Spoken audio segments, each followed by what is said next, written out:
Alright, let's talk about parts of our quadratic function. So a review from yesterday, we have some key features we need to talk about. This right here, that's the lowest point of the graph. It's also my changing point right here. So we go from a decreasing to an increasing graph of this parabola, right? So this is called the vertex. And in this case, the vertex would be a minimum. These puppies right here are the x-intercepts, where it crosses the x-axis. They're also known as roots. They're also known as zeros. They're also known as solutions.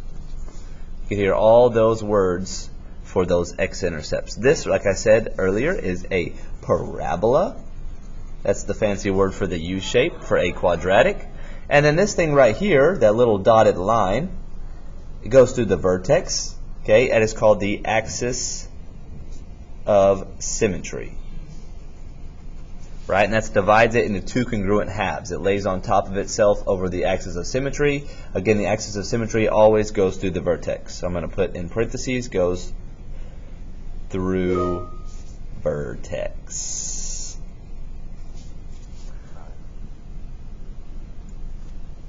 Alright, let's look at our two forms for a quadratic. We have a standard form and we have a vertex form.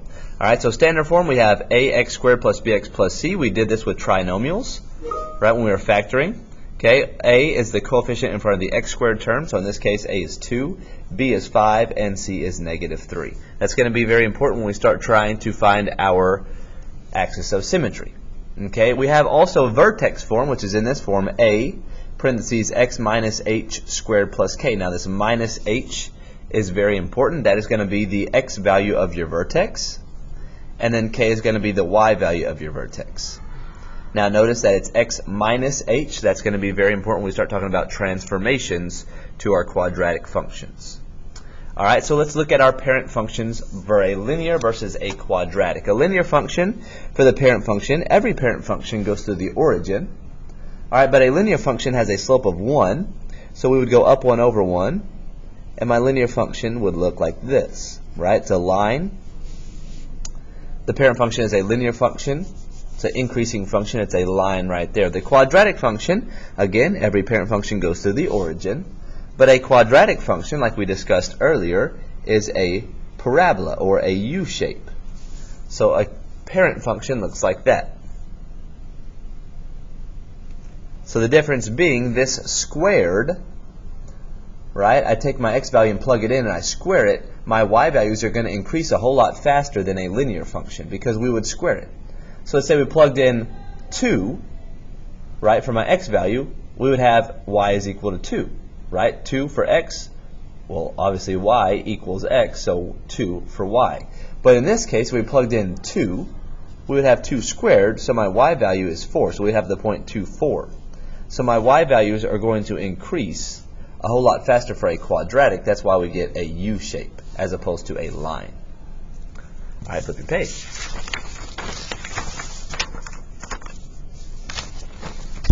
Alright, so what is the axis of symmetry? Like I said earlier, it always passes through the vertex. Okay, it cuts into two congruent parts.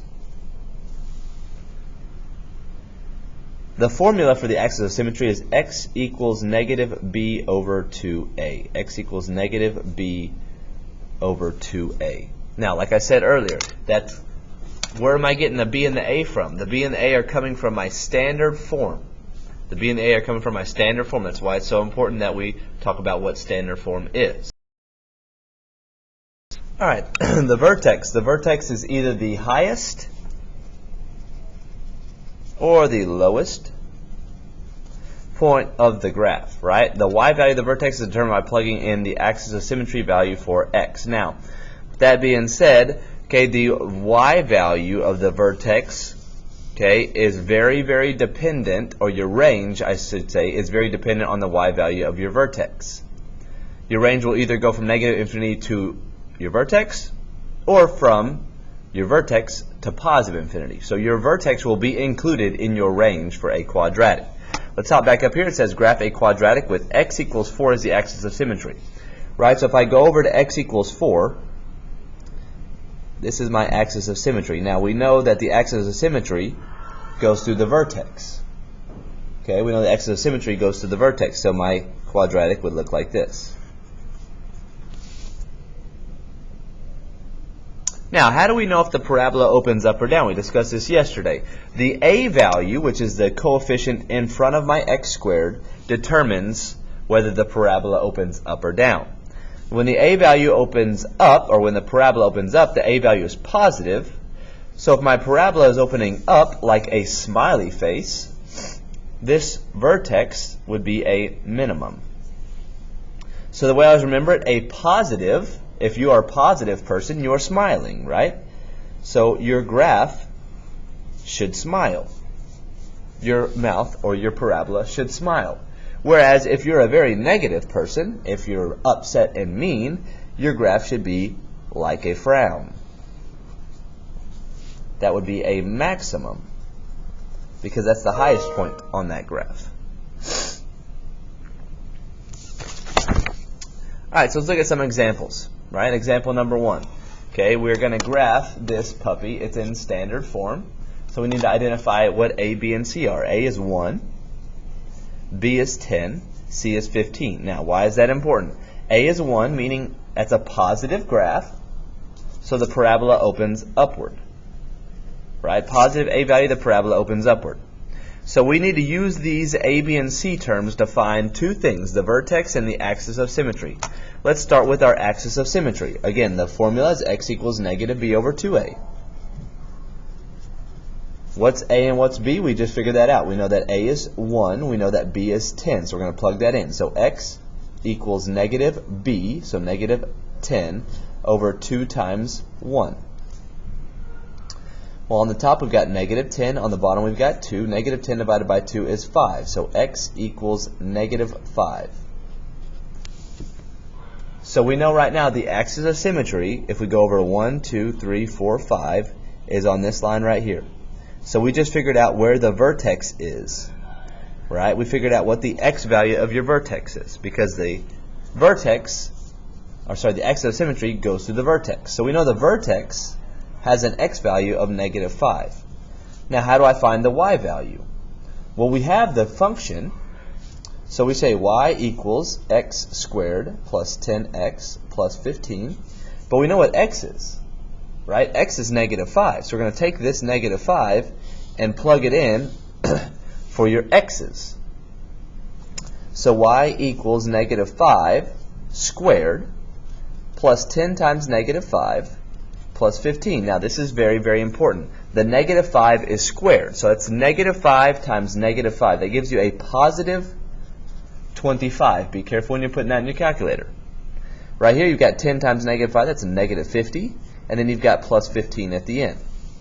Alright, so y equals, when we combine these, we get 25 and 15. That's 40.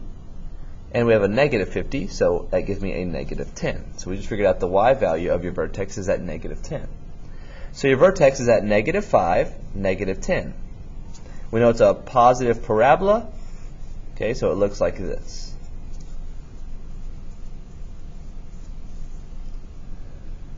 Let's go on to number 2. Now number 2, we have a negative value for your a, so we know that our graph is going to open downward. B value is a negative 8, C value is a negative 15. Let's find our axis of symmetry. X equals negative b over 2a.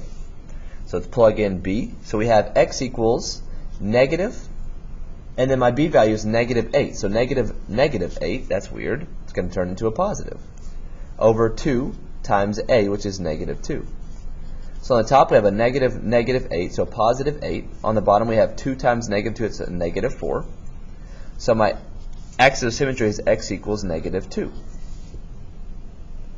So we just figured out the vertex has an x value of negative 2. Now what's the y value? All I've got to do is take this negative 2 and plug it into my function. So y equals negative 2x squared minus 8x minus 15. Anytime I see an x, I'm plugging in negative 2. So y equals negative 2 times negative 2 squared minus 8 times negative 2 minus 15. Negative 2 squared is a positive 4. Times negative 2 is a negative 8. Right here I get a positive 16 and then a minus 15. So my y value when I combine those is a negative 7. So I know that my vertex is at -2, -7. We know it's going to open downward. Parabola looks like this. That dotted line is your axis of symmetry.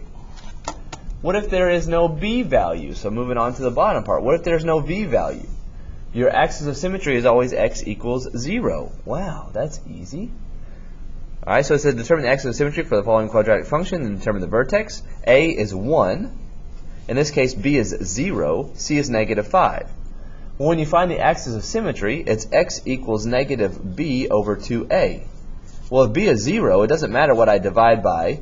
0 divided by anything is still 0. So x equals 0 is how I got that right there. Now the vertex is going to be at 0 something.